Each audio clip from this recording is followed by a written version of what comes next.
नमस्कार. सर्व भावी बिल गेट्स आणि आईन्स्टाईनना नमस्कार. हो, कारण सायन्सच्या करिअरसाठी तुम्ही थांबला याचा अर्थ तुम्हाला सायन्समध्ये जायचं आहे किंवा निदान जाण्याचा विचार तरी आहे. एखादी थोडीशी माहिती एवढीच पाहिजे. इथे आत्ता 10वीला बसलेले आणि रिझल्टची वाट पाहणारे किती मुलं आणि पालक जर हात वर करावं. Okay, great. 11वीतून 12वीत गेलेले कुणी आहेत? ओके. 12वीची आत्ता परीक्षा देऊन पुढं काय अशी प्रश्नचिन्ह घेऊन? Okay, thank you. मॅक्झिमम 10वीतून 11वीत गेलेलेच आहेत, त्यामुळं आपण तिथनंच सुरुवात करायला पाहिजे. 10वीतून 11वीत जाताना सगळ्यांच्या आवडीचा महत्त्वाचा ऑप्शन म्हणजे सायन्स. फक्त ह्यातल्या एक दोन तुम्हाला गोष्टी सांगतो की काय अनुभव आलेत. गेल्या वर्षी 10वीचा रिझल्ट लागल्यानंतर एका मुलाला मी भेटलो. त्याला विचारलं, का रे बाबा किती मार्क पडले? तो म्हणला 88%. काय करायचं ठरलं? सायन्स. गुड. आपल्याकडं महाराष्ट्र बोर्डात पद्धत आहे बेस्ट ऑफ 5, म्हणजे ज्या विषयात सगळ्यात कमी तो पर्सेंटेजमधनं बाहेर. त्याला म्हणलं, तुला बेस्ट ऑफ 5नं कुठला विषय घडला? सायन्स. म्हणलं, एवढे मार्क कसे मिळाले? संस्कृतमध्ये 98 आहेत म्हणला. आता हे जे काही लॉजिक आहे ना, हे काही ॲप्टिट्यूडमध्येही बसत नाही आणि शाखा निवडीमध्ये त्याहून बसत नाही. त्यामुळे केवळ मार्क बघून जर तुम्ही सायन्सचा निर्णय घेणार असाल तर थिंक ट्वाईस. कारण मार्क कसे पडणार आहेत हे तुम्हालाही माहिती आहे. कारण 10वीचं सिलेबस असा आहे, समजा एखादी गोष्ट नाही कळली, काही फरक पडत नाही, घोकायचं, पेपरात जाऊन ओकायचं, मार्क गॅरंटेड. 2-2, 3-3 प्रिलिम, ह्या शाळांचे पेपर सोडव, त्या शाळांचे पेपर सोडव, त्यातनं हे बेस्ट ऑफ 5.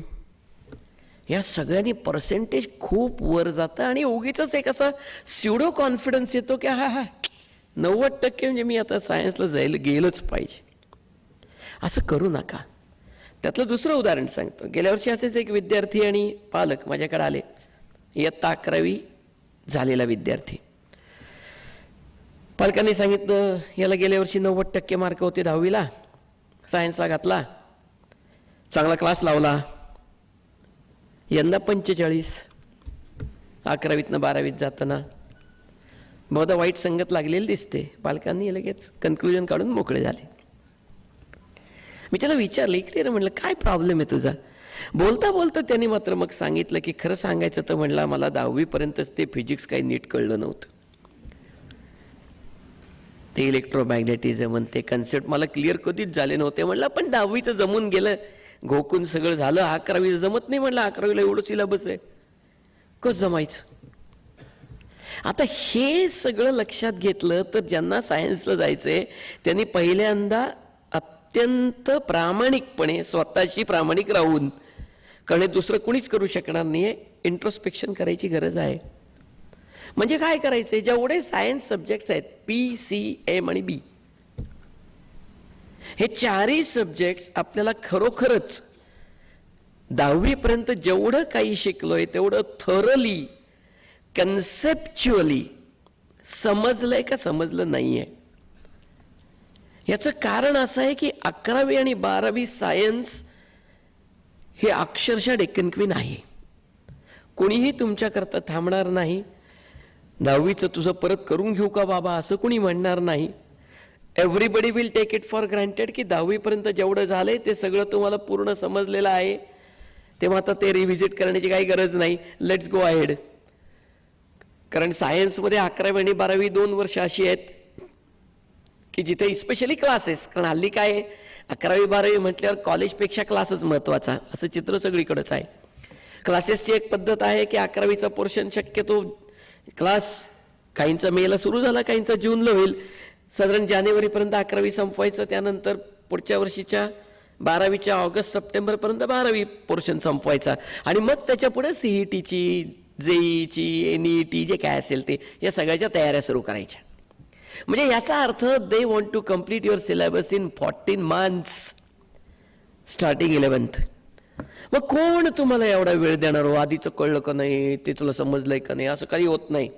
आणि त्यामुळे आपण आपल्या पद्धतीने हे समजावून घेण्याची अत्यंत आवश्यकता आहे प्रामाणिकपणे. आणि नसेल न कळलेलं 2 मार्ग आहेत. एक तर अजून वेळ गेलेला नाही, जर काही किरकोळ थोडेसे अडचणी असतील तर त्या परत दुरुस्त करून घ्या. आणि जर खरंच एखादा विषय आवडत नसेल, वेदर इट इज फिजिक्स और वेदर इट इज केमिस्ट्री, हे 2 तर फारच महत्त्वाचे. म्हणजे या 2 शिवाय 12वी होऊच शकत नाही. एक वेळ बायोलॉजी सोडलेलं चालतं, एक वेळ मॅथमॅटिक्स सोडलेलं चालतं, पण फिजिक्स आणि केमिस्ट्री सोडता येत नाही. त्यामुळे ते 2 विषय 100% आपल्याला पूर्णपणे कळलेले, झेपलेले आणि जमलेले असले पाहिजेत. म्हणून हा फक्त मुलांनी स्वतःशी करायचा एक्सरसाइज आहे, पालक किंवा शिक्षक करू शकणार नाहीत.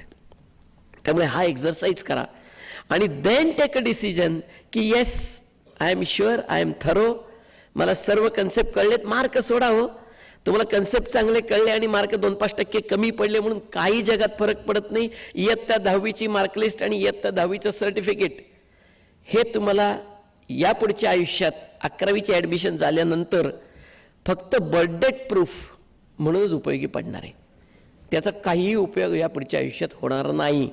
त्यामुळे 2-5% फरक पडणार नाही. समजलंय का नाही सगळं हे स्वतःशी प्रामाणिकपणे समजून घेण्याने नक्कीच फरक पडणार आहे. तेव्हा हा पहिला एक्झरसाइज हा तुमच्यापैकी प्रत्येकाने मनापासून केला तर निर्णय त्यातनं घ्या. मग अशी आर्ट्स, कॉमर्स, त्याचबरोबर ललित कला या सगळ्या गोष्टींचं आपल्याला माहिती झालेली आहे. त्यामुळे समजा फिजिक्स किंवा केमिस्ट्री आवडत नसेल तर आयुष्यात करण्यासारखं काही नाही असं समजायचं काही कारण नाही. You can very well shift to arts or commerce. भरपूर करिअर्स आहेत, ते तुम्हाला सांगून झालेली आहेत. पण हा प्रामाणिकपणे एक्झरसाइज करा. आता सायन्समध्ये जायचं असलेल्या विद्यार्थ्यांच्या डोळ्यापुढे काय असतं? 1 doctor, 2 engineer, 3 pharmacy, 4 biotechnology, 5 information technology आणि क्वचित हजारात एखादा 6 रिसर्च, संशोधन क्षेत्र. काय गंमत आहे, सायन्स फील्डच मुळात एवढ्याकरता आणलं गेलं की आपल्या देशामध्ये संशोधन व्हावं. पण हे सगळे ॲप्लाइड फील्ड्स आहेत. मेडिकल असो, इंजिनिअरिंग असो, फार्मसी असो, इन्फॉर्मेशन टेक्नॉलॉजी, सगळे ॲप्लाइड फील्ड, सगळे ॲप्लाइडकडेच जातात. रिसर्चकडे जाणाऱ्यांची संख्या अत्यंत कमी आहे. त्यामुळे या 6 फील्ड्सपैकी कुठेतरी जायचं आहे म्हणून सायन्सला जाणाऱ्यांचं प्रमाण 99.99% आहे. आणि मग ह्या फील्ड्समध्ये जर तुम्हाला पुढे जायचं असेल तर त्याकरता लागणाऱ्या काय गोष्टी आहेत ते समजून घेणं अत्यंत आवश्यक आहे. पहिलं एक कन्फ्युजन जे 10वी नंतर उभं राहतं, ज्यांना इंजिनिअरिंगलाच जायचं आहे 101%, त्यांच्यासाठी 10वी नंतर 2 मार्ग उपलब्ध होतात. एक इंजिनिअरिंग डिप्लोमा आफ्टर 10th जो 3 वर्षाचा आहे. त्या 3 वर्षाच्या डिप्लोमानंतर तुम्हाला डायरेक्ट सेकंड इयर इंजिनिअरिंगला प्रवेश मिळतो आणि पुढे 3च वर्षात तुमचं इंजिनिअरिंग डिग्री पूर्ण होते. म्हणजे 3 आणि 3 6 वर्ष 10वी नंतर डिप्लोमाच्या मार्गाने गेली तर लागतात. 11वी-12वीच्या मार्गाने गेलात तर 11वी-12वीची 2 आणि पुढे ग्रॅज्युएशनची 4 इंजिनिअरिंगची, अशी 6 वर्ष लागतात. दोन्ही मार्गाने वर्ष 6 लागत असल्यामुळे पहिलं कन्फ्युजन आत्ता पुढच्या महिन्यात उभं राहणार की मी डिप्लोमा करू का 11वी-12वी करू. याला दुर्दैवाने कुठलाही थंब रूल नाही. मग कसं ठरवायचं? मी फक्त दोन्हीचे तुम्हाला प्लसेस मायनसेस सांगणार आहे. फायदे काय, तोटे काय. 10वी नंतर डिप्लोमाला जाण्याचे फायदे काय हो? 1, 10वीला त्यामध्ये मार्क चांगले मिळतात आणि सगळ्यात महत्त्वाचं म्हणजे कॉलेज त्यामुळे चांगलं मिळायची, ब्रँच चांगलं मिळायची शक्यता जास्त असते डिप्लोमाला. हा एक भाग. दुसरं हे 11वी-12वी CET, JEE, परत हे नीटसारखा काही गोंधळ आला तर माहीत नाही. या सगळ्या अनसर्टन्टीज, या सगळ्या कॉम्पिटेटिव्ह एक्झाम्स, त्याच्यानंतर 12वी नंतरची इंजिनिअरिंग ॲडमिशनची प्रोसेस, ती झाल्यानंतर इंजिनिअरिंगचं पहिलं वर्ष ज्याच्यामध्ये 30-35-40% पोरांच्या दांड्या उडतात, हे सगळं टाळून थेट सेकंड इयर इंजिनिअरिंगला जाण्याचा शॉर्टकट इज डिप्लोमा. तिसरं, ज्या विषयात तुम्ही डिप्लोमा केलाय त्याच विषयात पुढे डिग्री करणार असल्यामुळे डिग्री कोर्स सोपा जातो. चौथं, समजा डिप्लोमा झाल्यावर थांबायचं ठरलं, बाद झालं, आता शिकलो एवढं पार झालं, तर diploma is a qualification by itself which will give you employment as well as self employment. त्यामुळे डिप्लोमाच्या जोरावर तुम्हाला नक्कीच स्वतःचं काहीतरी किंवा नोकरी मिळण्याची शक्यता खूप जास्ती आहेत. So that is a advantage. म्हणजे अगदी तुम्हाला खरं सांगायचं तर आता आपण रेल्वे ही मुंबईची जीवनवाहिनी आहे, तर रेल्वेचे किंवा लोकलचे ड्रायव्हर किंवा गार्ड हे डिप्लोमा होल्डर्स आहेत फक्त. पगार किती आहे? लाखभर रुपये मिळतो महिन्याला. म्हणजे मग इथपर्यंत संधी डिप्लोमा होल्डरला सुद्धा मिळत असतील तर काही जणांना वाटू शकतं डिप्लोमा झाला बास झालं. 11वी-12वीच्या मार्गाने मी डिप्लोमाचे तोटे काय? एक, जी कॉम्पिटिशन आपण 12वीला टाळली, CET, JEE, ती कॉम्पिटिशन डिप्लोमाच्या 3ऱ्या वर्षाला खेळावीच लागते. कारण डिप्लोमाच्या 3ऱ्या वर्षाच्या मार्कांवर सेकंड इयर इंजिनिअरिंग डिग्रीला प्रवेश आहे.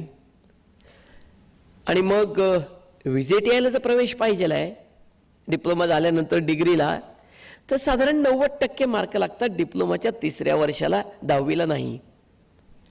म्हणजे कॉम्पिटिशन आलीच, त्याच्यापासून सुटका नाही होऊ शकत. बरं, त्यातनं सरकार आहे, त्याचा भरोसा काहीच नाही. कदाचित पुढच्या वर्षी जाहीर करतील डिप्लोमा टू डिग्री जाताना सुद्धा आम्ही आता CET घेणार. अहो, काही होऊ शकतं. इथं गेल्या वर्षी तावडेंनी जाहीर केलं होतं, आमच्या डोक्यात विचार आहेच म्हणले डिप्लोमातून डिग्रीला जाताना CET घ्यायचा. होऊ शकेल का माहीत नाही. इथं उद्याचं सांगता येत नाही NETचं काय होईल, तर CETचं कसं सांगणार या. त्यामुळे ही रिस्क आहेच. तिसरा भाग, मुलांना 12वी नंतरही समजत नाही मेकॅनिकल ब्रँच घेऊ का, इलेक्ट्रिकल घेऊ का, इलेक्ट्रॉनिक्स घेऊ का, कॉम्प्युटर घेऊ का, IT घेऊ. इथं तर 10वी नंतरच डिप्लोमाची ब्रँच निवडावी लागते. म्हणजे 100% डिसिजन ऑफ समबडी एल्स. तुम्ही नाही डिसिजन घेऊ शकत. कसं घेणार? म्हणजे थोडक्यात रिस्क आणि अनसर्टन्टी या दोन्ही गोष्टी कायम राहतात. चौथा म्हणजे बाकीचे ऑप्शन्स, म्हणजे ज्यांचं अजून ठरलंच नाही मेडिकलला जावं का, इंजिनिअरिंगला जावं का, बायोटेक्नॉलॉजी जावं का, फार्मसीला जावं का, त्यांच्यासाठी एक डिप्लोमा इंजिनिअरिंग घेतलं की हे सगळे बाकीचे ऑप्शन क्रॉस. त्यामुळे फायदे आणि तोटे दोन्ही आहेत. आता हा इंडिव्हिज्युअल विषय आहे की मग मला फायदे काय जास्ती वाटतात आणि तोटे काय कमी वाटतात, त्या दृष्टीने डिप्लोमा करावं का 11वी-12वी करावं याचा डिसिजन घेतला पाहिजे. मी थोडं विस्ताराने एवढ्याकरता सांगितलं, तरीही नंतरच्या प्रश्नोत्तरात मला हा प्रश्न कोणीतरी विचारतच नाही, मग तुमचं काय मत आहे, म्हणजे डिप्लोमाला जावं का 11वी-12वी का. मी काय मत देणार हो. पण ह्या गोष्टी एकदा ध्यानात घेऊन आपले प्लसेस मायनसेस लक्षात घेऊन आपण पुढे गेलं तर हे निश्चितपणे होऊ शकतं. आता सायन्सला जे विद्यार्थी जातात त्यांना विषय निवड हा एक आणखीन महत्त्वाचा 11वीचा प्रश्न आत्ता लगेच उभा राहणार आहे. त्याच्यामध्ये एक विषय आहे that is called as bifocal, द्विलक्षी अभ्यासक्रम. या बायफोकलची खूप क्रेज आहे. बायफोकलचा फायदा कोणाला आहे हो? ज्याला इंजिनिअरिंगला जायचं आहे त्याला बायफोकलचा चांगला फायदा आहे. कशासाठी? इंजिनिअरिंगला ॲडमिशनला काय वाढत नाही बरं का त्याच्यातनं. एक अभ्यासाचा विषय कमी होणे एवढा त्या बायफोकलचा फायदा होतो. तुम्हाला जर इंजिनिअरिंगच करायचं आहे, तुम्हाला सब्जेक्ट्स काय घ्यायला लागतात? फिजिक्स, केमिस्ट्री, मॅथमॅटिक्स, PCM, चौथा इंग्लिश कंपल्सरी, 5वा जॉग्रफी किंवा बायोलॉजी यातला एक, आणि 6वा अजून एखादी भाषा, मग ती मराठी असेल, हिंदी असेल, संस्कृत असेल, फ्रेंच असेल, जर्मन असेल किंवा IT, यापैकी एक विषय. बायफोकलचं महत्त्व असं आहे की हे बायोलॉजी किंवा जॉग्रफी हा जो एक विषय तो आणि ही दुसरी भाषा, हे दोन्ही विषय उडतात आणि त्याच्या जागी एकच विषय येतो 200 मार्काचा. आणि त्याच्यामध्ये 5-6 आहेत, स्कूटर मोटरसायकल सर्व्हिसिंगपासून mechanical engineering, electrical engineering, computer, IT, electronics वगैरे वगैरे. पण एकच विषय 200 मार्काचा असल्यामुळे अभ्यासाचा एक विषय कमी झाला. म्हणून इंजिनिअरिंगला जाऊ इच्छिणाऱ्या मुलांना हे अत्यंत फायद्याचं पडू शकतं बायफोकल. ज्याला मेडिकलला जायचंय त्यांनी मॅथ्स ठेवावं का सोडावं? तर माझं तुम्हाला ॲडवाईस असं राहील की बाबांनो, मॅथ्स 11वीला तरी ठेवाच, 12वीला सोडायचं तर काय हरकत नाही, पण 11वीला ठेवा एवढ्या करता की फिजिक्स जे आहे ना, फिजिक्स त्याचा बेस मॅथ्समध्ये आहे. किमान 11वीचं मॅथ्स झालं तर फिजिक्सचा बेस क्लिअर होईल. अदरवाईज तुम्ही मॅथ्स सोडून दिलं, सोडता येतच, मॅथ्सला ऑप्शन आहे जॉग्रफी, तर फिजिक्सचा अभ्यास डबल करावा लागेल, म्हणजे त्याच भावात गेलं. म्हणून मॅथ्स निदान 11वीला तरी घ्या. मात्र ज्यांना इंजिनिअरिंगला जायचं आहे त्यांनी डोळे झाकून बायो सोडा, कारण बायोलॉजी म्हणजे 2 विषय आहेत, बॉटनी आणि झुलॉजी. आपल्याला 2-2 विषय अंगावर घ्यायचं काहीच कारण नाही. त्याच्याविषयीचं ऑप्शन काय आहे, बायफोकल नाहीच मिळालं तरी ऑप्शन आहे जिओग्राफी, भूगोल. आता 10वीत आणि 12वीत जगाची जिओग्राफी काय बदलत नाही, त्यामुळे अभ्यास फार करावा न लागणारा विषय आहे, म्हणून त्या दृष्टीने प्रयत्न करा. 6वा विषय म्हणजे बायफोकल जे मिळणार नाही त्यांना 6वा विषय एखादी भाषा. अनेक मुलं जर्मन, फ्रेंच असे विषय घेतात बरं का 11वी 12वीला. ज्यांचा 8वी 9वी 10वी जर्मन किंवा फ्रेंच असा विषय होता त्यांनी जरूर घ्यावा 11वी 12वीला जर्मन फ्रेंच. पण ज्यांचं 10वी पर्यंत संस्कृत, हिंदी असे विषय, 11वीला थेट जर्मन, कशाला? पुढे उपयोग होतो. अरे काय पुढे उपयोग व्हायचा आहे? 11वी 12वी 2 वर्ष तुम्ही जर्मन शिकणार, त्यांच्यासाठी इयत्ता 2रीचं जर्मन ते जे आम्ही 11वी 12वीत शिकणार. त्यानंतर पुढे 4 वर्ष इंजिनिअरिंग करणार, तोपर्यंत जर्मनचं ABC सुद्धा लक्षात राहणार नाही 2 वर्ष शिकलेलं. काय उपयोग झाला ते शिकून? का विनाकारण अभ्यासाचा विषय वाढवायचा? कारण जर्मन जरी घेतलं तरी हल्ली फॅशनच आहे ना, कुठल्याही विषयातलाही क्लास लावावाच लागतो, त्यामुळे जर्मनचा एक वेगळा क्लास लावायला लागतो. म्हणजे परत ते आलंच. त्यापेक्षा आपलं हिंदी आहे, मराठी आहे, संस्कृत आहे, आवडतो तो घ्या. आणि नाहीतर त्याला एक ऑप्शन अजून ITचा पण आहे, इन्फॉर्मेशन टेक्नॉलॉजी, तो घ्या लागलं तर पुढे आयुष्यात त्याचा उपयोग तरी होईल. पण जर्मन, फ्रेंच अशा भाषा कारण नसताना 12वीच्या वर्षी घेऊ नका. त्यामुळे हे जेव्हा तुम्ही आता विषय निवडणार आहात त्यावेळेला तुम्हाला या सगळ्या गोष्टींचा कुठेतरी एक लेखाजोखा आत्ताच घ्यायचा आहे आणि मग त्याप्रमाणे तुम्हाला विषय निवडायचे आहेत, तर मग तुम्हाला पुढच्या 11वी 12वीच्या करिअरमध्ये सोपं जाईल. आता 12वी नंतर मगाशी जे आपण पाहिलं engineering, medical, IT, BT, pharmacy, संशोधन, कुठल्याही क्षेत्रात जायचं असेल तर डायरेक्ट प्रवेश नाही. 10वीला बोर्डाची परीक्षा झाली, पुढे आलात, 12वीला बोर्डाची परीक्षा आहेच, त्यातनं काही सुटका नाही. पण म्हणून तुम्हाला डायरेक्ट काही यातल्या कुठल्या ब्रँचला जाता येणार नाही. There is always a competitive examination after 12th. त्याला असंख्य नावं आहेत. कोणी त्याला CET म्हणतं, कोणी त्याला NEET म्हणतं, कोणी त्याला JEE म्हणतं, काही म्हणा. That is a competitive examination. ती मस्ट आहे या प्रोफेशनल कोर्सेसमध्ये जाण्याकरता. आणि सगळा प्रॉब्लेम तिथंच आहे.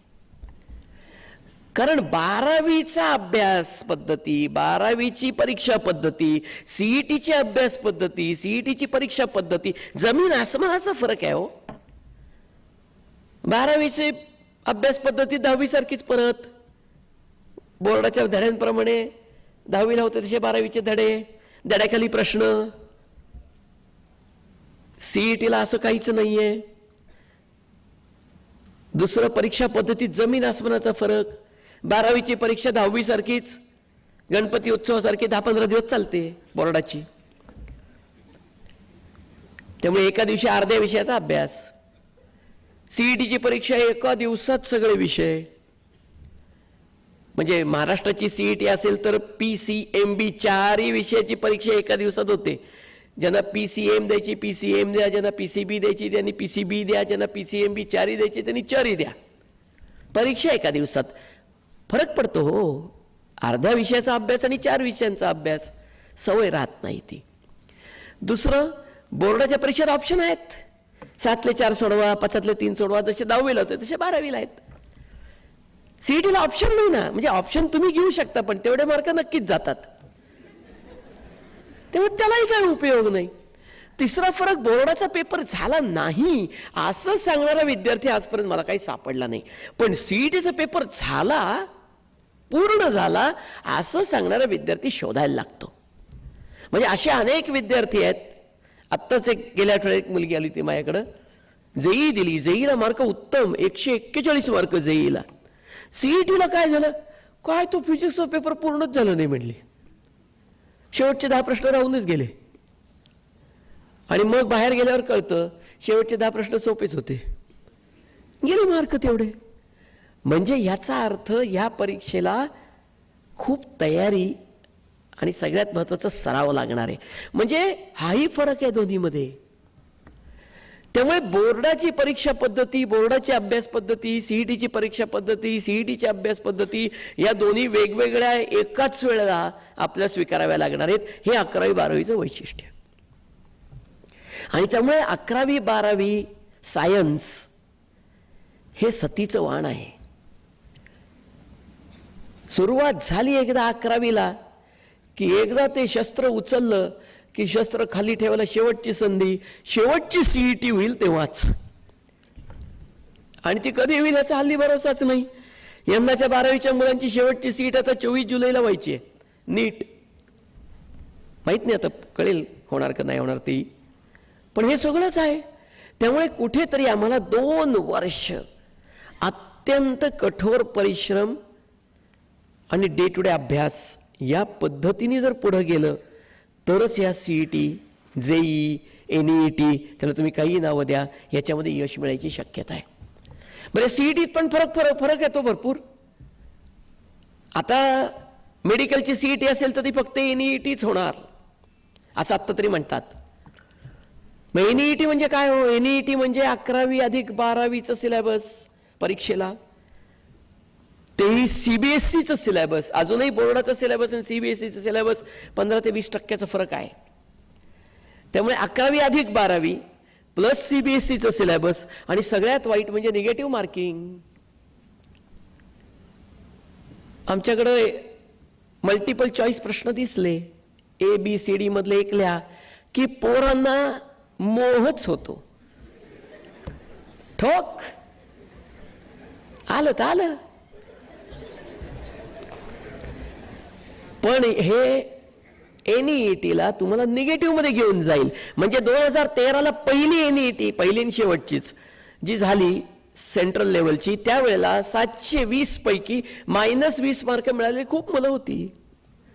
कोणी टेक्निकच जमलं नाही हो निगेटिव्ह मार्किंगचं. त्याचा परिणाम असा झाला, तरी 2014ची एनईटी सुद्धा याच पद्धतीने झाली. 2014 शेवटी पालकांनी मुलांनी सांगितलं हे भंकस आहे म्हणले. 11वी अधिक 12वीचा अभ्यास एका वर्षाचा करताना 10 लागतील, 2-2 वर्षाचा अभ्यास, त्यातने निगेटिव्ह मार्किंग बंद करा म्हणले. फक्त 12वीच्या अभ्यासावर मेडिकलची सीईटी पाहिजे आणि निगेटिव्ह मार्किंग काढून टाका. सरकार काय तर असतो. 2014 निर्णय घेतला की 2015 पासून मेडिकलची सीईटी फक्त 12वीच्या मार्कावर होईल, निगेटिव्ह मार्किंग काढून टाकणार. खुश 2015 वाले फक्त. 2016 आता अंगावर आलं ते सगळं. कारण आता जी 24 जुलैला द्यायची ती 11वी प्लस 12वी प्लस निगेटिव्ह मार्किंग. मग ते 2014चं तसंच राहिलं असतं तर आज कमी त्रास झाला असता मुलांना, पण काढलं. त्यामुळे ह्या सीईटीची तऱ्हा वेगळी. इंजिनिअरिंग मध्ये आत्ता तरी, आता हल्ली काय ना, मी तुम्हाला खरंच सांगतो बा, आज काय एवढंच मी सांगू शकतो, उद्याचं नाही सांगू शकत. आत्ता तरी 2 सीईटी आहेत इंजिनिअरिंग मध्ये. एक जेई जी एनईटी सारखीच आहे, सीबीएसईच्या सिलेबसवर आधारित, 11वी प्लस 12वी आणि निगेटिव्ह मार्किंग. आणि दुसरी महाराष्ट्राची इंजिनिअरिंग सीईटी की जी फक्त 12वीच्या पोर्शनवर आहे, निगेटिव्ह मार्किंग नाही, किती थापा मारा काही प्रॉब्लेम नाही, बसला तर बसला, नाही तर नाही. एकाच इंजिनिअरिंग मध्ये या 2 सीईटी आहेत, एक अशी आणि एक अशी. त्या दोन्हीचा वेगवेगळ्या पद्धतीने अभ्यास करायची तयारी लागणार. म्हणजे नुसतं आम्ही सीईटी म्हणतो तेव्हा सुद्धा किती फरक पडतो पहा. म्हणजे तुम्हाला, आणि ज्यांना दोन्ही द्यायच्यात त्यांचं तर काय सांगायचं, त्यांना दोन्ही पद्धतीने एनईटी जेईचा अभ्यास सीबीएसई प्लस निगेटिव्ह मार्किंग पद्धतीने, महाराष्ट्राच्या सीईटीचा अभ्यास 12वी बोर्ड आणि नो निगेटिव्ह मार्किंग पद्धतीने, प्लस बोर्डाचा अभ्यास आहेच, त्यातनं सुटका नाही. या सगळ्या पद्धतीने पुढे जायचं हो. आता इंजिनिअरिंगची गोष्ट तर सोपी आहे, कारण इंजिनिअरिंगच्या सीईटीचं प्रॉब्लेमच नाही आहे काही. महाराष्ट्र सरकारने जाहीर केलेलं धोरण आहे. इंजिनिअरिंगला ॲडमिशनला काय लागतं, कोणालाही मिळू शकते, सगळ्यात पहिलं लक्षातच घ्या, काही प्रॉब्लेम नाही. काय लागतं? अवघड भाग त्यातला असा आहे की 12वीला PCM मध्ये 50% मार्क लागतात बोर्डाला. हा सगळ्यात अवघड भाग इंजिनिअरिंग ॲडमिशन मधला. मग नंतर त्यांनी काय केलं, पोरांना PCM मध्ये 50 मिळत नाहीत का, मग डायल्यूट केलं ते. ठीक आहे म्हणलं, चला काय हरकत नाही, केमिस्ट्रीच्या ऐवजी दुसरा कुठला सब्जेक्ट आहे, बायो म्हणून बायो बसून बसतात का 50? नाही होत. बरं तुझं काय होतं, बायफोकल होतं, ते बसून बसतायत का? असं करत करत जे विषय बसतील ते बसवून 50च्या वर काढतात. आणि CETला किती मार्क लागतात? नॉन झिरो, 200तला 1 मार्क मिळाला तरी तुम्हाला इंजिनिअरिंगला ॲडमिशन गॅरंटेड मिळणार आहे. कारण 25-30 हजार जागा रिकाम्याच राहतात, त्यामुळे ॲडमिशन मिळणार नाही असं होणारच नाही. आणि 1 मार्क काय, 40 मार्क मिळवणं सोपं आहे. कुठलाही अभ्यास करावा लागत नाही, CETचा काहीच करावं लागत नाही. कारण सगळे मल्टिपल चॉईस, महाराष्ट्राची CET मल्टिपल चॉईस प्रश्न, सगळ्या प्रश्नांची उत्तरं ए अशी लिहून टाकली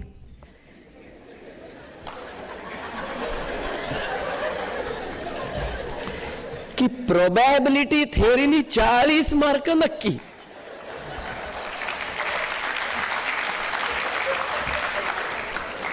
इंजिनिअरिंगची ॲडमिशन कन्फर्म झाली, काही प्रॉब्लेम नाही. म्हणजे हे एवढ्या CETच्या तरायात 11वी आणि 12वी मध्ये 10वी पर्यंतचं आयुष्य खूप बरं होतं. हे आता हे सगळं आपल्याला अंगावर घ्यावं लागणार आहे. आणि फक्त 2च वर्ष आहेत त्याला. खरं तर 2ही नाहीत, आता 11च महिने गृहीत धरा, कारण JEE मेन्स ते एप्रिल मध्येच होते, NEET पण तेव्हाच होणार. 23 महिने, 11 आणि 23. म्हणजे हे सगळं लक्षात घेता आपल्या पुढं काय नक्की अपहिल टास्क ठेवलेला आहे तो लक्षात घेऊनच आम्हाला अभ्यास आणि त्या दृष्टीने तयारी करायची. अशक्य काही नाही बरं का. म्हणजे उगीच कुठतरी तुम्हाला असं वाटायचं का भिवतो का काय, तसं काही नाही. मी तुम्हाला फक्त फॅक्ट्स सांगतोय. फॅक्ट्स या माहितीच असल्या पाहिजेत, म्हणजे आपल्याला एकदा अंदाज आला की मग आपल्याला स्टार्ट कसा घ्यायचा, आपल्याला माहितीत आहे कुठे पोचायचं आहे, स्टार्ट कसा घ्यावा आणि कशा पद्धतीने जावं हे कळलं पाहिजे. आता मेडिकल, इंजिनिअरिंग, फार्मसी हे सगळ्या फील्डमध्ये काय काय मिळतं आपल्याला तेही पाहून घेऊ. मेडिकल जे आता सगळं जो चाललाय ना घोळ NEET या प्रकाराचा, खरं म्हणजे खूप गंमत आहे बरं का. या NEET मधनं काय होणार हो, जे 2 लाख मुलं बसली आहेत ना मेडिकलच्या एंट्रन्स एक्झामला महाराष्ट्राच्या CETतनं, तशी आणखीन NEET जरी दिली तरी त्या 2 लाखातल्या फक्त 5,000 मुलांचा हा प्रश्न आहे. कारण फक्त MBBS आणि BDS एवढ्याच ॲडमिशन ते NEETतनं होणार आहेत. आणि त्याच्या जागा सगळ्या मिळून गव्हर्नमेंट 40,000 आणि प्रायव्हेट 40,000, 5,000 जागा आहेत. 5,000 जागांसाठी हे सगळं चाललंय, लक्षात घेतलं पाहिजे. आता कदाचित तुमच्या वेळेला NEETतनं सगळे प्रवेश असतील तेव्हा बाकीचे जे मेडिकलचे ऑप्शन्स आहेत त्यालाही तेच लागू होईल. पण मेडिकल म्हणजे फक्त MBBS आणि BDS नाही, हे पहिल्यांदा लक्षात घेतलं पाहिजे. कारण मी मगाशी सांगितलं तसं 2,500 मुलांना गव्हर्नमेंट मेडिकल मिळणार आहे बरं का. फक्त 2,500 गव्हर्नमेंट मेडिकल मिळणार असेल, 2 लाख बसतात त्यातनं. मुंबईची जर परिस्थिती लक्षात घेतली तर मुंबई युनिव्हर्सिटीच्या इथल्या मेडिकल कॉलेजेसमध्ये जर तुम्हाला ॲडमिशन हवे असेल तर त्या जेवढ्या मुंबईत जागा आहेत त्याच्या 70% जागा तुम्हाला ओपन होणार आहेत. 30% बाहेरच्यांसाठी, बाहेरच्या युनिव्हर्सिटीजसाठी आहेत. त्याच्यात 50% रिझर्वेशन आहे. हे सगळं लक्षात घेतलं तर पहिल्या 1000 मध्ये जर आपल्याला मेरिट लिस्ट नंबर आला मेडिकल ॲडमिशनचा तर मेडिकलला MBBS किंवा BDSला ॲडमिशन मिळू शकते. हे सगळं लक्षात घेतलं तर MBBS आणि BDS एवढेच 2 ऑप्शन डोक्यात ठेवून नाही चालणार. There are other options which are comparatively easy, comparatively fee कमी, कंपॅरेटिव्हली तुम्हाला कमी पैशात शिक्षण होऊ शकतं, कंपॅरेटिव्हली कमी कालावधीत शिक्षण होऊ शकतं, असे ऑप्शन्स आहेत. म्हणजे MBBS is allopathy, BDS is dentistry, तसे BAMS आयुर्वेदिक आणि BHMS होमिओपॅथी हेही कोर्सेस आहेत. आणि त्याच्या पुढं जाऊन व्हेटरनरी सायन्स हा अजून एक कोर्स आहे जो ह्या CET असो NEET असो जे काय असेल तुमच्या वेळेला ते त्याच्यातनंच ॲडमिशन होणार आहे, त्या स्कोअरवर होणार आहेत, वेगळी परीक्षा सोड नसणार आहे. आणि हा सगळ्या 5 गव्हर्नमेंट कॉलेजमध्ये उपलब्ध असलेला कोर्स आहे. पण व्हेटरनरी सायन्स मराठी भाषांतर वाईट आहे. त्याला जनावरांचा डॉक्टर म्हणतात. मग आपली परवडा आपल्याला माणसांचंच डॉक्टर व्हायचं. गंमत अशी आहे की या व्हेटरनरी फील्डमध्ये सुद्धा भरपूर अपॉर्च्युनिटीज आहेत. म्हणजे गव्हर्नमेंट सेक्टरमध्ये अपॉर्च्युनिटी आहेत, प्रायव्हेट सेक्टरमध्ये अपॉर्च्युनिटी आहेत, डेअरी इंडस्ट्रीमध्ये अपॉर्च्युनिटी आहेत, पोल्ट्री इंडस्ट्रीमध्ये अपॉर्च्युनिटी आहेत, फार्मसी इंडस्ट्रीमध्ये अपॉर्च्युनिटी आहेत. आणि एवढं नाही तर बँका आणि इन्शुरन्स कंपन्या सुद्धा व्हेटरनरी डॉक्टर घेतात. कारण बँका आणि इन्शुरन्स कंपन्यांना डेअरी पोल्ट्री इंडस्ट्रीसाठी लोन देणं, इन्शुरन्स काढणं हे करावं लागतं. त्याकरता टेक्निकल व्हेरिफिकेशन कोण करणार? Only veterinary doctor can do that. परदेशात जाण्याच्या संधी आहेत. MBBSला मिडल ईस्ट वगैरे काही भाग सोडला तर विकसित देशात आपल्याकडच्या MBBSला डायरेक्ट घेत नाहीत बरं का. इथे येऊन तुझी परीक्षा देतून मग बघू, ह्याला डायरेक्ट घेतलं जातं व्हेटरनरी सायन्स. मुख्य म्हणजे गव्हर्नमेंटचीच कॉलेज असल्यामुळे खूप कमी फी आहे. मुंबईचं कॉलेज सगळ्यात जुनं, 150 वर्षाचं जुनं कॉलेज मुंबईत आहे. स्वतःचं हॉस्पिटल असलेलं एकमेव व्हेटरनरी कॉलेज महाराष्ट्रातलं. त्यामुळे हा एक कोर्स आहे जिथं कुणीही जाऊ शकतं. त्या मानाने कमी मार्क पडले तरी फॉल बॅक ऑप्शन पाहिजेच. कारण दुसरा एक म्हणजे अजून एक तो विषय बोललाच पाहिजे. मुलं काय म्हणतात माहिती आहे का हल्ली, काय जरा थोडे कमीच मार्क पडलेत, रिपीट करू. हेच जेई मेन्सलाही चालतं, मला IITतच जायचं, रिपीट करू. हेच MBBSला मिळाली नाही म्हणून रिपीट करू. हे प्रकार चालतात. प्लीज लक्षात घ्या, रिपीट करणं म्हणजे पुढच्या वर्षीच्या मुलांबरोबर आणखीन एक कॉम्पिटिशन सुरू झाली. कारण तुमच्यासारखे रिपीट करणारे 5-10 हजार इकडचे आणि पुढच्या वर्षीचे 2 लाख 10,000ची कॉम्पिटिशन करून 1000 यायचंय परत. आणि अनुभव असा आहे की खरंच ज्यांची चिकाटी अशी काही 10% सोडले की ज्यांना खरंच ते यश मिळतं, तो स्कोर येतो. 50% मुलांचे आहे तेच मार्क वर्षांनीही कायम राहतात, 2-3% पुढं मागं. आणि 40% मुलांचे मार्क आहे त्याच्यापेक्षा कमी होतात, यंदा मिळाले त्यापेक्षाही. त्यामुळे रिपीट हा काही फार ग्रेट चॉईस आहे असं नाही. म्हणून हे फॉलबॅक ऑप्शन्स आपल्याकडे पाहिजेत. दुसरा असाच ऑप्शन आहे, त्याचं नाव आहे physiotherapy, speech therapy, occupational therapy. आज दोन्ही फिट आहे की नाही कोण ठरवतो? त्याचा फिजिओथेरपिस्ट ठरवतो. आणि मग आज बाळंतपण झालेल्या बाईपासून पॅरालिसिस झालेल्या बाबापर्यंत सगळ्यांना दिली जाणारी अल्टरनेट थेरपी फिजिओथेरपी. 4 वर्षाचा कोर्स आहे फक्त 12वी नंतर. फी मेडिकलच्या मानाने कमीच, सीट भरपूर आहेत. बरं 4च वर्षाचा कोर्स, मेडिकल 5.5, तेवढ्या अवधीत ही पोरं मास्टर्स होऊन जात आहेत. मुलींसाठी फारच छान. कारण MBBSला ॲलोपॅथी डॉक्टरला इमर्जन्सी ड्युटीज कराव्या लागतात, रात्री बेरात्री पेशंट पाहावा लागतो. फिजिओथेरपीला कोणाला रात्री बेरात्री मानेचे व्यायाम घ्यायला जावंच लागत नाही. त्यामुळे काहीच प्रॉब्लेम नाही. मुलींसाठी अप्रतिम कोर्स, परदेशात जायच्या भरपूर संधी, मास्टर्सच्या संधी, सगळं आहे. त्यामुळे हाही एक वेगळा विषय म्हणून पाहिला पाहिजे. स्पीच थेरपी अख्ख्या महाराष्ट्रात 2 कॉलेज आहेत, दोन्ही मुंबईत, नायर आणि दुसरं आलियावर जंग, 2 कॉलेज आहेत जिथं स्पीच थेरपीचा कोर्स चालतो. खूप स्पीच थेरपीजना डिमांड आहे. याचं कारण तुम्ही कुठल्याही मोठ्या हॉस्पिटलमध्ये आज चौकशी करा, स्पीच थेरपीज मिळतच नाहीत. 40 पास होणार दरवर्षी, महाराष्ट्रभरात मिळून कुठं सापडायचे. हाही एक वेगळा कोर्स, याच CET किंवा NEET जे काय होईल त्यातनं मिळणार आहे आपल्याला. काहीतरी वेगळा विचार करायला हवा. BSc नर्सिंग, अजिबात आमच्या मुली नर्सिंगला जात नाहीत. नर्सिंगला काय जायचं. अर्थात त्याला एक थोडंसं प्रॉब्लेम आमच्या चित्रपट मीडियामुळे उभा राहिला आहे. सोशल स्टिग्मा आहे. खरं इतकं नोबल प्रोफेशन पण त्याला सोशल स्टिग्मा.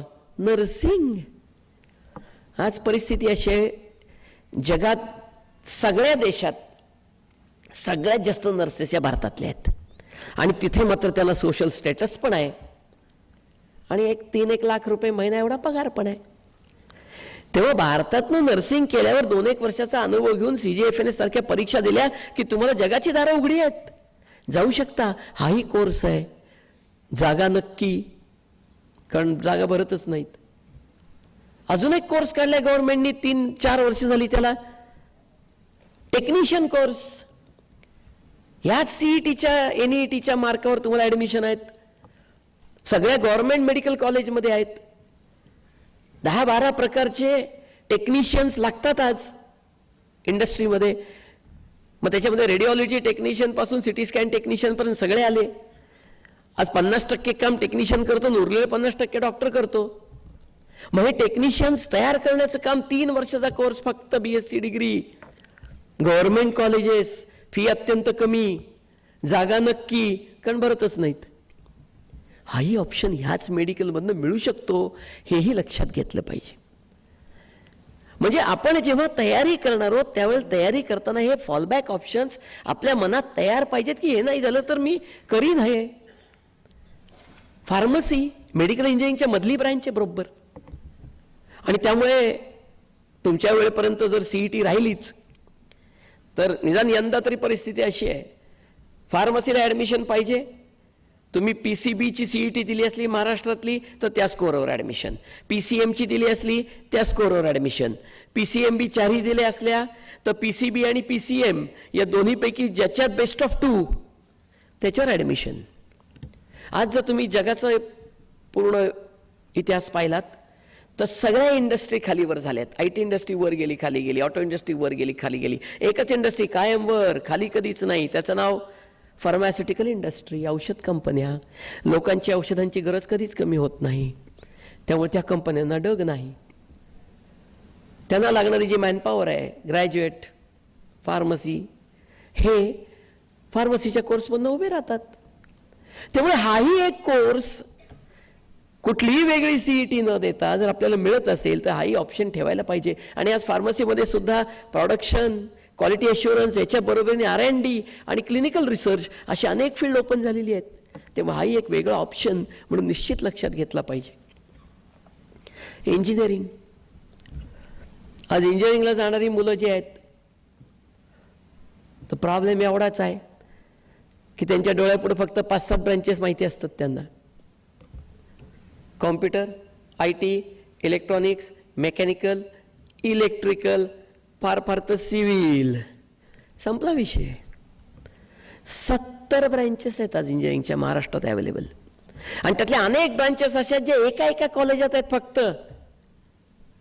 आणि मग प्रिंटिंग टेक्नॉलॉजी सारखी ब्रांच असेल जी PVG पुणे एकच कॉलेज अख्ख्या महाराष्ट्रात, एन्व्हायरमेंटल इंजिनिअरिंग सारखी ब्रांच असेल KIT कोल्हापूर अख्ख्या महाराष्ट्रात एकच कॉलेज, पेट्रोकेमिकल इंजिनिअरिंग सारखी ब्रांच असेल अख्ख्या महाराष्ट्रात एकच college MIT Pune, power engineering सारखी ब्रांच असेल अख्ख्या महाराष्ट्रात एकच कॉलेज नागपूर. अशा अनेक ऑप्शन्स या इंजिनिअरिंगमधनं उपलब्ध आहेत, पण दुर्दैवाने माहितीच नाही, त्यामुळे फॉर्म भरण्याचा प्रश्नच उद्भवत नाही. बरं, मुलं अशी आहेत आमची, आज किती ब्रँचेस आहेत, कॉलेज कुठली आहेत, काहीच नाही पाहतो. 100% मित्रमंडळी भरतील तसाच्या तसा फॉर्म भरायचा. कॉलेजांची नावं ठरलेली, कोर्सेसची नावं ठरलेली, त्याच्या पलीकडे जायचंच नाही, अशी कुठेतरी एक मानसिकता निर्माण झाली आहे. काय गंमत आहे, एक 10,000 रुपयाचा मोबाईल घ्यायला जात आहेत ना, 10 ठिकाणी चौकशा करतायत. हे मॉडेल कसं, ते मॉडेल कसं, याच्यात फॅसिलिटी काय, त्याच्यात फॅसिलिटी काय, 4 मित्रांना विचारतील. जिथे आयुष्याच्या ब्रँचची निवड करायची इंजिनिअरिंगच्या किंवा कॉलेजची, कोणालाही विचारत नाहीत, चालले.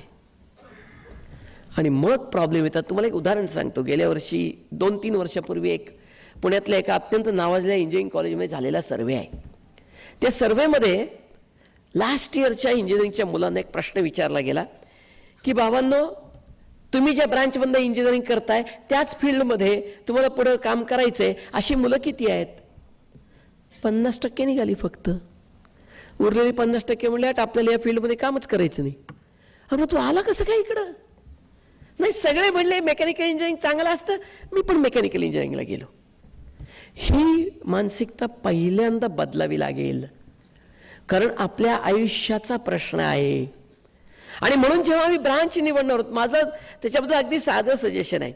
नेटवर तर बघाच माहिती, पण प्रत्येक वेळेला नेटवर माहिती बघून जर सगळं कळत असतं तर तुम्हाला इथं याची गरजच बसली नसती. तुम्हाला मेकॅनिकल इंजिनिअरिंग काय हे आत्ता माहिती असायची शक्यताच नाही, 12वी झाल्यावरही माहिती असणं शक्य नाही. पण एवढं करा की तुमच्या आजूबाजूला 2-5 तर मेकॅनिकल इंजिनियर सहज सापडतील, जे गेल्या 4-5 वर्षात बाहेर पडलेत, आज इंडस्ट्रीत काम करतायत. त्यांना भेटावं, त्यांना विचारा असतं काय मेकॅनिकल इंजिनिअरिंग, काय अभ्यास करावा लागतो, काय विषय असतात, एवढं तर विचारून घ्याल. स्कोप काय असतो पुढे. Horses mouth, 2 advantages. Horses mouth मधनं कळेल तुम्हाला सिच्युएशन काय आहे, खरीन काय करावं लागतं. आणि दुसरं, त्या इंजिनियरला पण बरं वाटेल. त्याला कुणी विचारच गेलं नाही आजपर्यंत हो की बाबा असतो काय. त्यांनी कधी कुणाला विचारलं होतं आणि त्यालाही कुणी विचारत नाही. परंतु हे आम्हाला करावं लागेल जर आम्हाला खऱ्या अर्थाने इंजिनिअरिंगमध्ये काही करायचं असेल. तुम्हाला याचं मी कारण सांगतो. जर आम्हाला माहिती आम्ही घेतली नाही तर काय होतं. आत्ता एक 6 महिन्यापूर्वी मी ठाण्यामध्ये लोकसत्ताचाच कार्यक्रम होता, तेव्हा एक पालक आपल्या मुलीला घेऊन आले. त्यांनी सांगितलं ही माझी मुलगी 3rd इयर इंजिनिअरिंगला आहे. ब्रांच कुठली? Biomedical engineering. वेगळी ब्रांच आहे एकदम. त्या ब्रांचला जायचं असेल तर PCMB 4 लागतं 12वीला कंपल्सरी. त्या मुलीला बायोलॉजी खूप आवडत होतं. मग त्या आईने मला सांगितलं असं की हिला कोणतरी सांगितलं की या बायोमेडिकल इंजिनिअरिंगमध्ये खूप बायोलॉजी आहे, तिला खूप आवडायचं म्हणून तिने घेतलं बायोमेडिकल इंजिनिअरिंग. 3rd इयर इंजिनिअरिंगला जाऊन पहिली सेमिस्टर झाल्यावर तिच्या लक्षात आलं की 20% बायोलॉजी आणि 80% इलेक्ट्रॉनिक्स. आणि ती म्हणली आपल्याला इलेक्ट्रॉनिक्स आवडतच नाही. कसं व्हायचं पुढं? पुढं जाता येत नाही, मागं येता येत नाही, अशा अर्धवट टप्प्यावर जाऊन बसलेली मुलगी. हे जर व्हायला नको असेल तर आम्हाला ज्या ब्रांचला जातोय त्याची पूर्ण माहिती आम्हाला थ्रू हॉर्सेस माउथच कळली पाहिजे.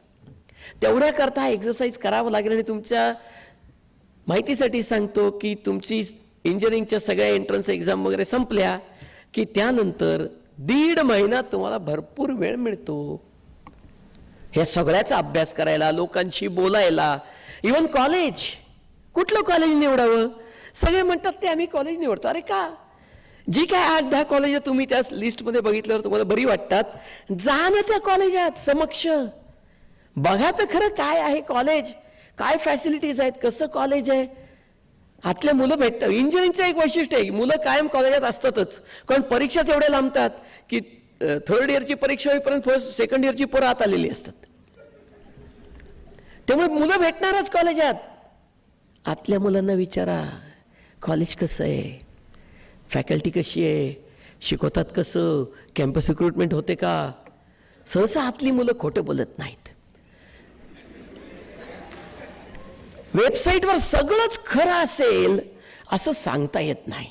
कारण वेबसाईट हा तुम्ही गुडी गुडी करून दाखवण्यासाठी तयार केलेली तुमची स्वतःची जाहिरात आहे, त्यामुळे ती खरीच असेल असं नाही. पण मुलांनी खोटं बोलत आतली.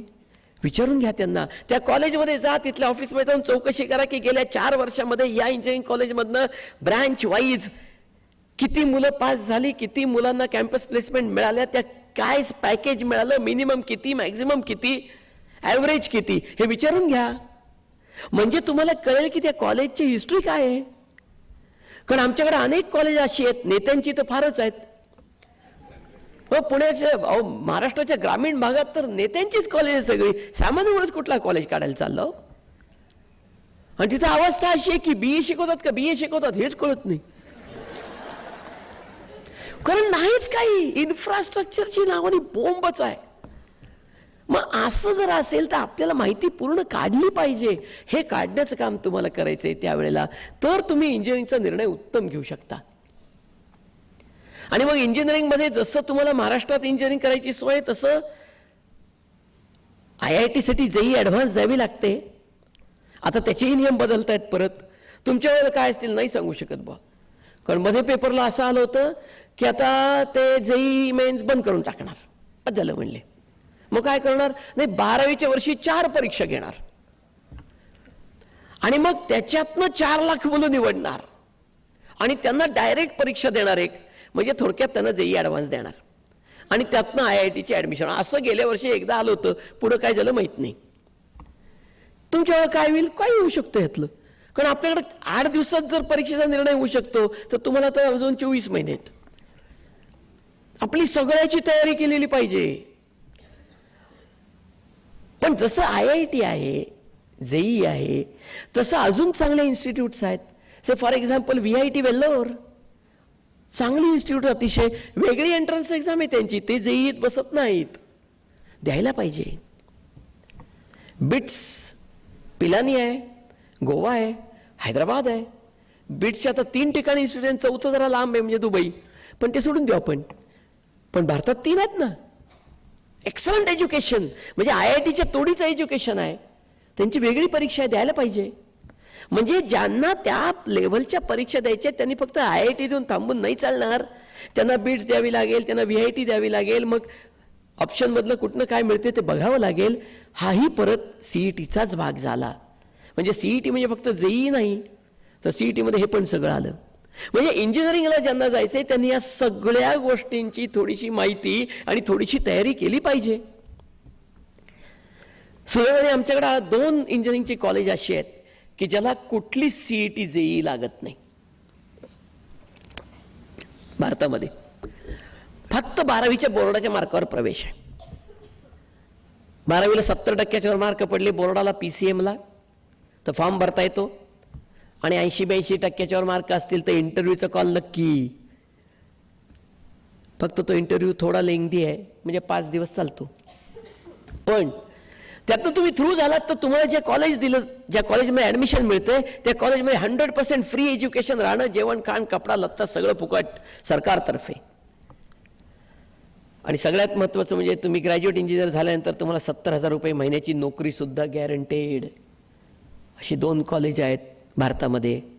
दुर्दैवाने दोन्ही फक्त मुलांसाठी आहेत, मुलींसाठी नाहीत. त्यातलं एक कॉलेज पुण्याला आहे, त्याचं नाव आहे college of military engineering Dapodi, जिथं आर्मीसाठीचे इंजिनियर्स तयार केले जातात.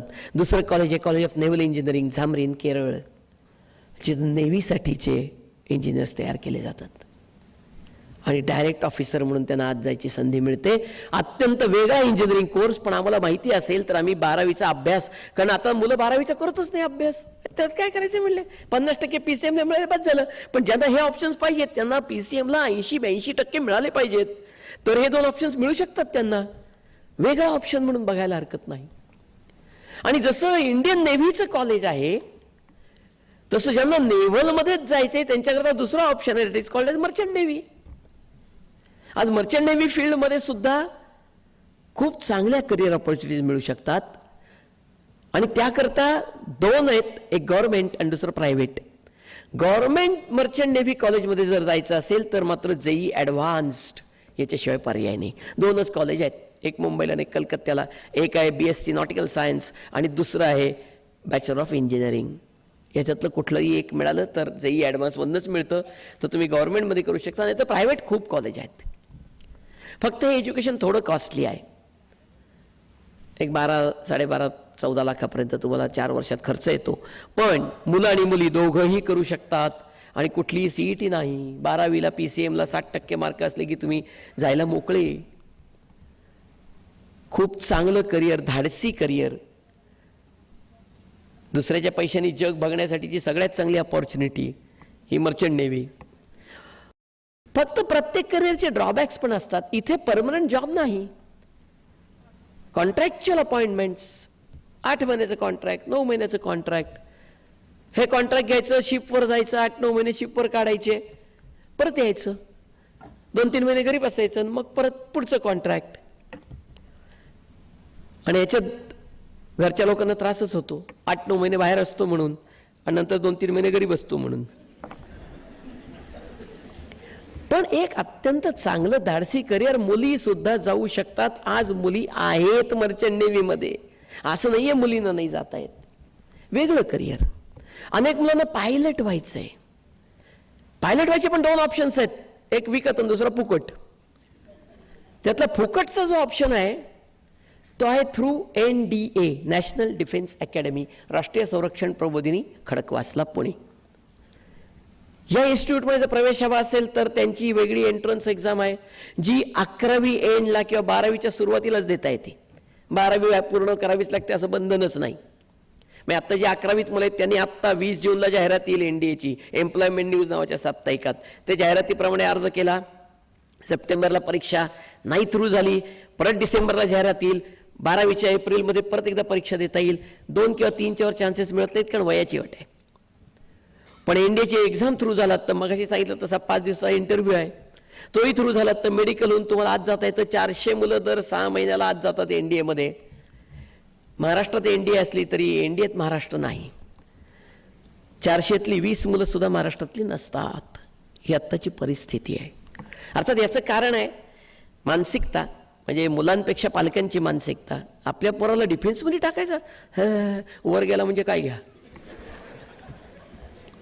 असं काही होत नाही हो. जेवढे मुंबईत रस्ते अपघातात लोक वर जातात ना, तेवढी सुद्धा डिफेन्समध्ये वर जात नाही, तेवढं लक्षात ठेवा. एक्सलंट अपॉर्च्युनिटी, एक्सलंट करिअर, सगळं फुकट शिक्षण आहे एनडीएमधलं.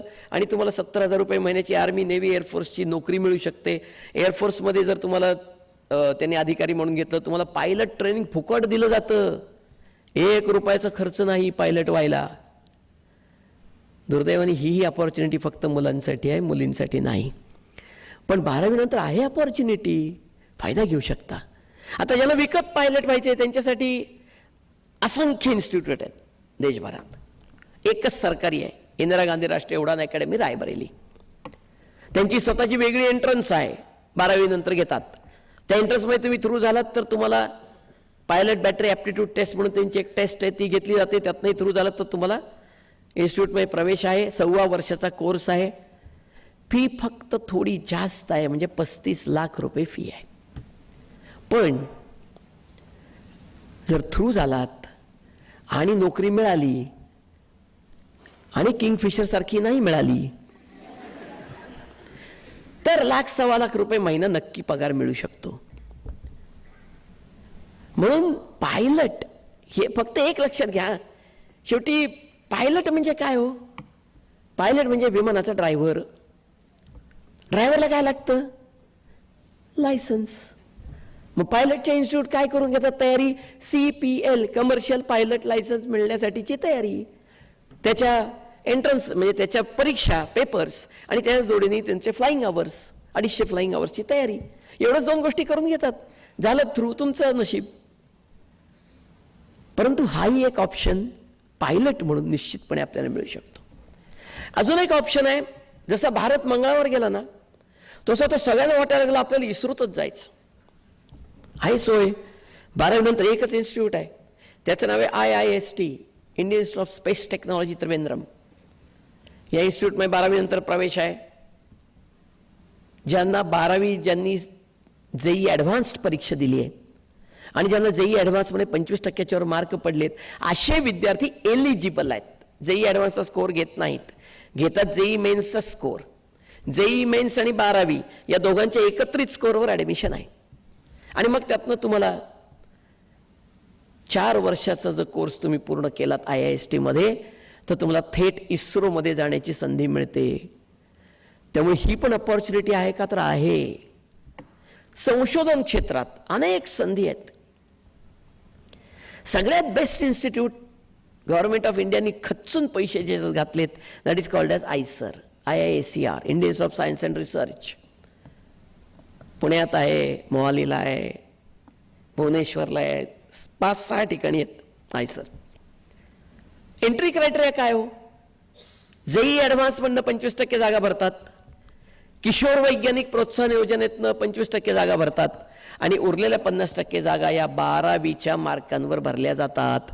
फक्त दरवर्षी ते कट ऑफ जाहीर करतात की 12वीला किती मार्क असले बोर्डाला तर तुम्हाला IISERच्या परीक्षेला बसता येईल.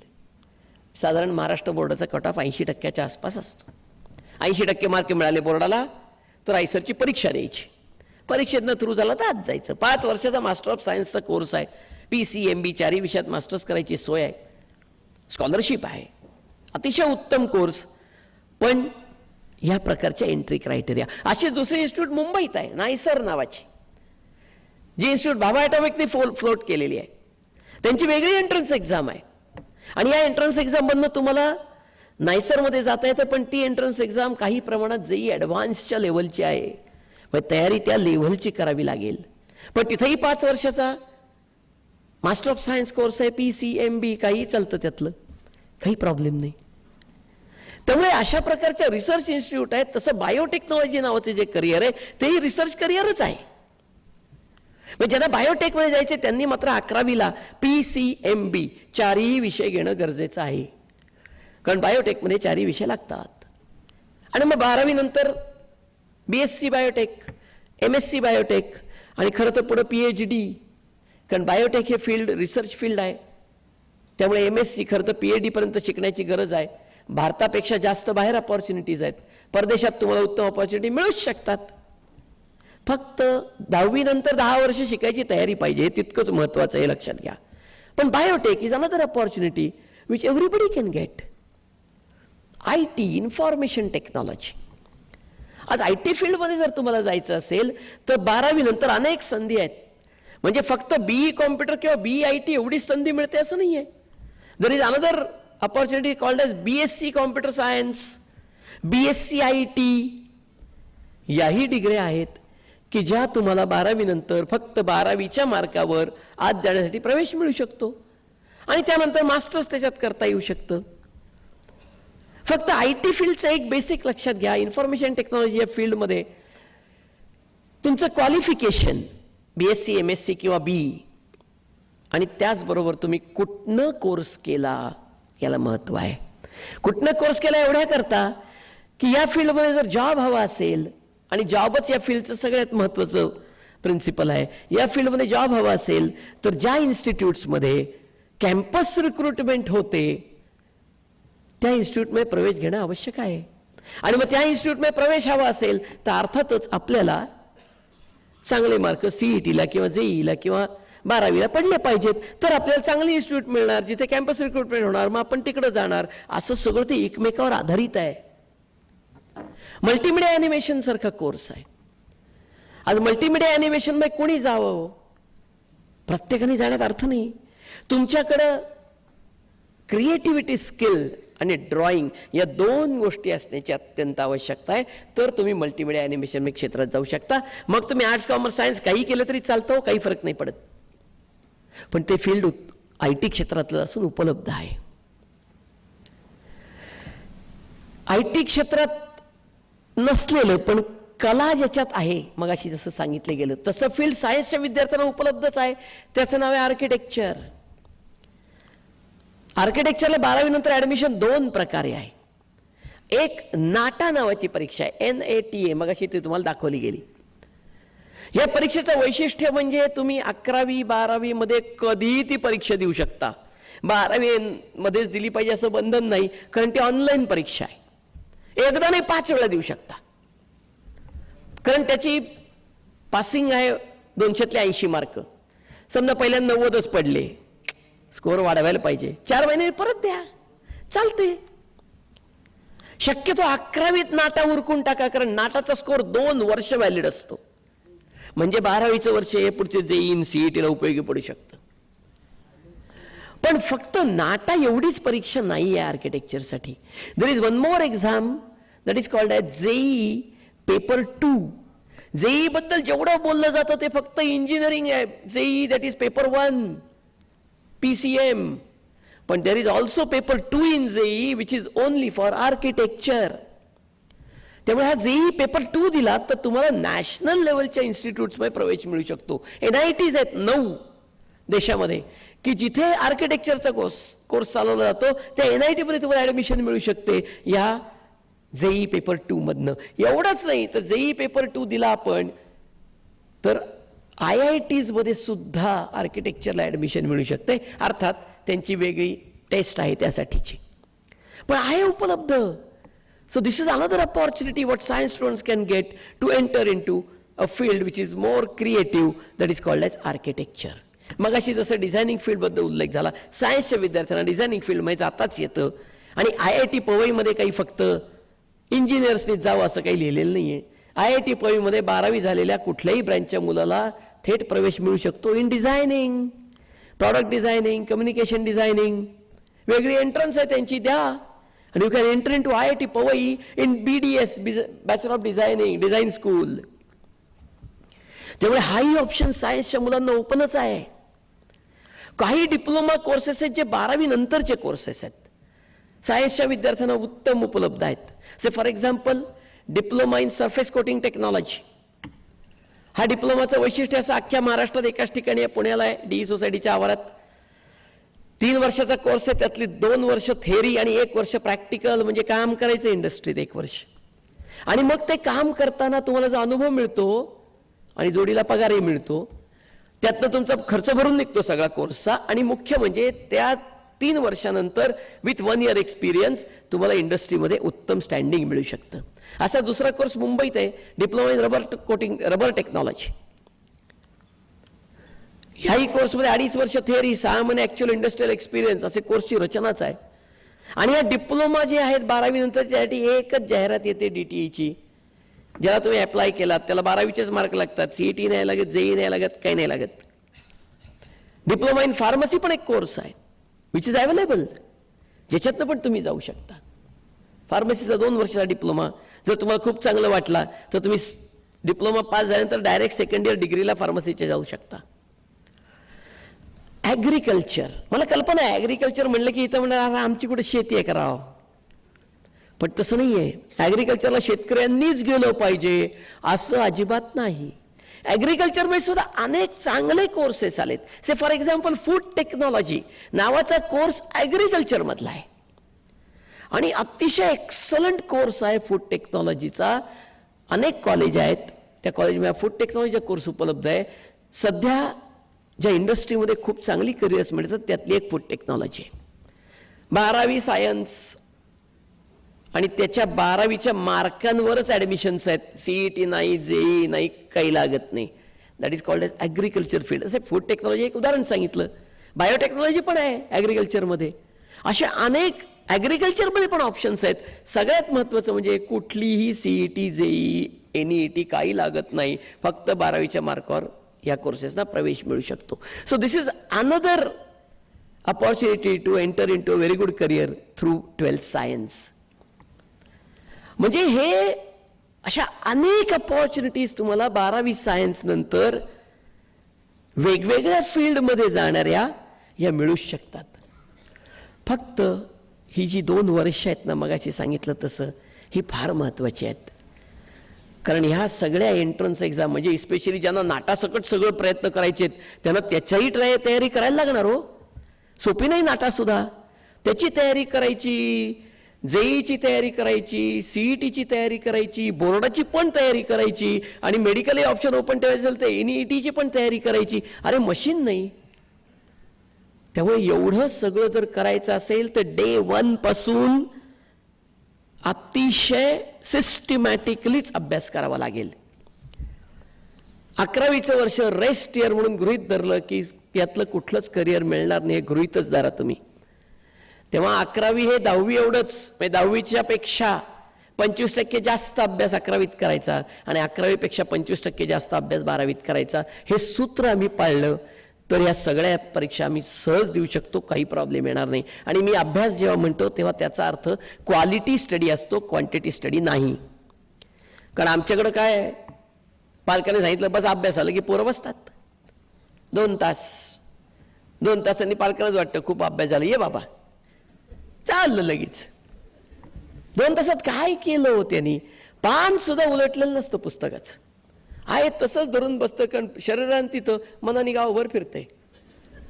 That is called as quantity study. त्याचा काहीच जगात उपयोग नाही. You have to have a quality study. गुंतून झोकून गेला पाहिजे की त्याला कळलंच नाही पाहिजे आजूबाजूला काय चाललंय. या पद्धतीचा अभ्यास करणाऱ्याला कुठल्याही फील्डमध्ये गेलं तरी उत्तम यश मिळणारच आहे. म्हणजे एक साधं उदाहरण बघा, अमिताभ बच्चन 1970 पासून 2016 पर्यंत 46 वर्ष या सिनेमासृष्टीवर राज्य करतोय. आजही 70 वयाच्या 16 तास काम करतो इंडस्ट्रीत. कधी कुठल्या इंटरव्ह्यूत म्हणला का फार काम पडतो 16 तास? कधीच नाही म्हणत ना. त्याला कळतच नाही 16 तास संपतात कधी. इतका बुडून गेला, एनग्रॉस्ड. कारण त्याच्याला आवडीचं काम आहे ते. असं एनग्रॉसमेंट आमच्यात येईल का? तर 11वी 12वीत एवढी एनग्रॉसमेंट आली तर 100% उत्तम निकाल. पण अवघडच आहे हो. 16 तास अभ्यास करून पहा एकदा. नाही आजारी पडले 2 दिवसात तर काय राहिलं? काय कारण? कारण वी मूव्ह अराउंड पेरिफेरी. नाही, आम्हाला आत बुडून जायला लागेल तर खऱ्या अर्थाने हे 11वी 12वीचं शिवधनुष्य आम्ही उचलू शकू. हे खरंच शिवधनुष्य आहे. आणि त्यातनं रोज बदलणाऱ्या पॉलिसीज, सरकारचे येणारे वेगवेगळे निर्णय, काय होईल उद्याचं माहीत नाही आज, अशी अवस्था, या सगळ्यातनं मार्ग काढायचा असेल तर आजचा अभ्यास आज उद्यावर नाही टाकायचं काही, कारण उद्याला कोणतं नवीन चॅलेंज उभं राहील माहीत नाही. या सगळ्या पद्धतीने जर आम्ही अभ्यास केला तर मला खात्री आहे तुमच्यापैकी प्रत्येकाला सायन्स ब्रांचमध्ये, मग ती टेक्नॉलॉजिकल ब्रांच असो, ती मेडिकल साईडची ब्रांच असो, ती बायोटेक्नॉलॉजी साईडची ब्रांच असो, ती फार्मसी साईडची ब्रांच असो, ती रिसर्च साईडची ब्रांच असो, या कुठल्याही ब्रांचमध्ये तुमच्यापैकी प्रत्येकाला उत्तम संधी आणि उत्तम यश निश्चितपणे मिळू शकतं. एक विषय टच करायचा करतो एवढ्या करता की मगाशी एक चिठ्ठी आली होती की या विषयाला कुणीच हात नाही घातला. That is called as home science. ह्याचा आणि सायन्सचा काही संबंध नाही, हे पहिल्यांदा लक्षात घ्या. त्याला नाव जरी होम सायन्स असलं तरी home science and science has no relation. Home science काय आहे हो? विशेषतः हा मुलींकरता असलेला कोर्स आहे. 5 वर्षाचा कोर्स आहे, 10वी नंतर थेट.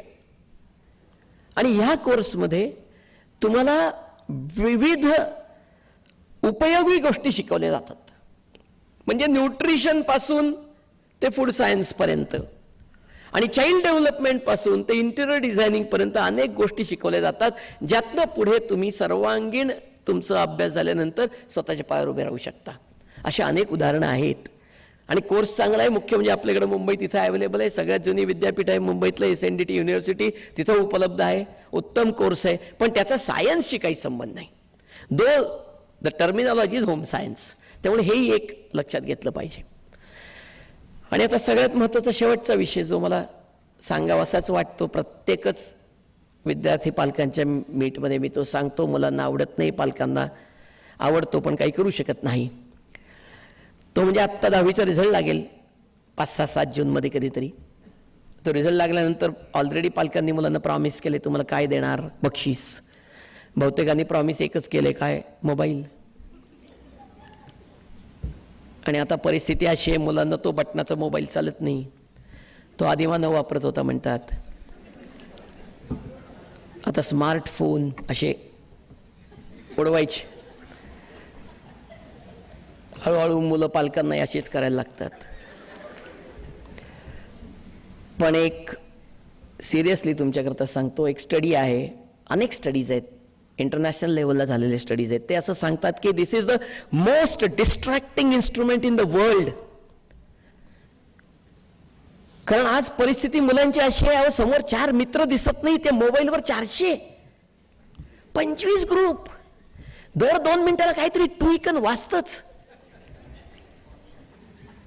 आणि अभ्यास असं सांगतो की 3 मिनिटं लागतात माणसाचं कॉन्सन्ट्रेशन व्हायला. दर 2 मिनिटांनी हे डिस्ट्रॅक्शन होत असेल तर कसं कॉन्सन्ट्रेशन होणार, कसा अभ्यास करणार हो? 11वी-12वीचं शिवधनुष्य कुठलं, तलवार नाही उचलता यायची, कारण कॉन्सन्ट्रेशनच नाही. हे इन्स्ट्रुमेंट आम्हीच विकतचं दुखडं घेतलेलं. मला कल्पना आहे हे अवॉइड करणं शक्य नाही, पण लिमिट तर नक्की करता येईल. विनंती एवढीच आहे विद्यार्थ्यांना की बाबांनो, ही 2 वर्ष इतकी महत्त्वाची आहेत. अभ्यासाच्या वेळेला कॉलेजमध्ये क्लासमध्ये या इन्स्ट्रुमेंटचा मोह टाळा आणि ते बंद ठेवा. बंद, सायलेंट मोड नाही, कारण ते सगळ्यात डेंजरस सायलेंट मोड. पोरं सांगतात ना पालकांना, सायलेंटवर आहे, माझा अभ्यास चाललाय, काळजी करू नका. बेफिक्र रहिये. बेफिक्रचा अर्थच डबल फिक्र आहे, हे लक्षात ठेवा. आणि मग त्यांचा प्रॉब्लेम काय होतो, पुस्तकात एक डोळा आणि एक डोळा मोबाईलवर, कारण तो हल्लेला कळला पाहिजे ना. बरं 4-5 मिनिटं हल्ला नाही तरी असं असतं, अरे आपली क्रेडिबिलिटी संपली काय, 5 मिनिटं झाली. या सगळ्यातून फक्त कॉन्सन्ट्रेशन लॉस याच्याशिवाय काही होत नाही. तेव्हा बंद ठेवणे एवढाच त्याला उपाय आहे. माझे आपल्याला खात्रीपूर्वक सांगणं आहे की तुम्ही जेवढ्या वेळ तो फोन बंद ठेवलाय तेवढ्या वेळात तुमच्यापैकी कोणालाही ओबामा, मोदी यांचा फोन येण्याची शक्यता नाही. माझी इंटरनॅशनल अपॉर्च्युनिटी गेली असं काही होणार नाही. तेव्हा please for god sake, these 2 years are extremely important to shape your career. आणि ते तुमचं करिअर जर उत्तम शेप व्हायला हवं असेल तर ह्या काही गोष्टींपासून आपल्याला थोडंसं का होईना या मोहापासून लांब राहायची तयारी पाहिजे. आणि म्हणून मी मगाशी जसं सांगितलं तसं पहिल्यांदा स्वतःचं इंट्रोस्पेक्शन करा की खरंच मला PCMB यातले P आणि C नक्की आणि M आणि B यातला किमान एक हा विषय थरो आवडतो का, थरो जमतो का, पूर्ण कन्सेप्ट क्लिअर आहेत का, आणि माझी एवढे कष्ट करायची तयारी आहे का, आणि मी पूर्ण एनग्रॉस होऊन कष्ट करायला तयार आहे का, येणाऱ्या सगळ्या इव्हेंच्युअलिटीज सरकारकडनं कोर्टाकडनं येतील त्यांच्याकडनं या झेलायची माझी तयारी आहे का, हे सगळा विचार करून मगच सायन्समध्ये पाऊल टाका. आणि मग एकदा पाऊल टाकलं की एवढं नक्की सांगतो हे सगळं तुम्ही पाळलं तर यश तुमचंच आहे याबद्दल 100% खात्री बाळगा आणि तयारीला लागा. परत एकदा आपल्या सगळ्यांना एवढा वेळ एवढ्या उशिरापर्यंत सकाळपासून येऊन शांतपणे ऐकून घेतल्याबद्दल मनपूर्वक धन्यवाद आणि लोकसत्ताचेही धन्यवाद. थँक्यू.